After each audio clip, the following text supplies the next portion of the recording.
स्वागत। बातमी आहे केतन अग्रवाल हत्या प्रकरणाची। केतनची हत्या सिया आणि चेतननं नेमकी कशी केली याचा उलगडा करण्यासाठी पोलिसांनी आता दुसऱ्यांदा थेट लोहगडावरती जात सीन रिक्रिएशन केलेलं आहे।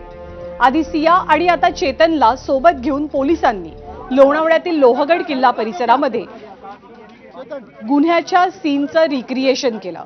2 तास 40 मिनिटं हे रिक्रिएशन आणि अनालिसिस करण्यात आलं।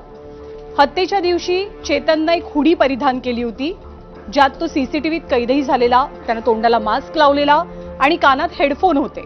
एक प्रकारे ओळख लपवण्यासाठी चेतननं तशी वेशभूषा केली होती। अगदी तशीच वेशभूषा करून त्याला पुन्हा एकदा लोहगडावरती आणण्यात आलं आणि त्यानंतर संपूर्ण घटनेची पोलिसांनी एक प्रकारे पुनर्निर्मिती केली।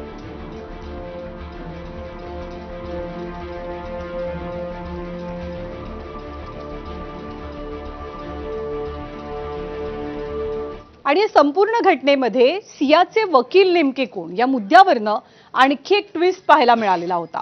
कारण सियाच्या कुटुंबियांनी एका वेगळ्या वकिलाची नियुक्ती केलेली होती आणि वकीलपत्र असलेले वकील हे वेगळेच होते।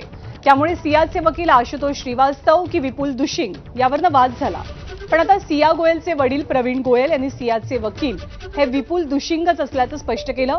कालच आरोपी सिया गोयलचा भाऊ साहिल गोयलला वकील आशुतोष श्रीवास्तव यांनी थेट 10 कोटी रुपयांच्या नुकसान भरपाईची कायदेशीर नोटीस बजावली आहे।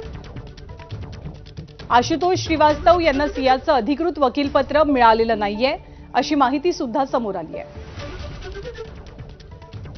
आम्ही विपुलजी सर दिलेले आहे। आशुतोष श्रीवास्तव मोठे नाव आहे।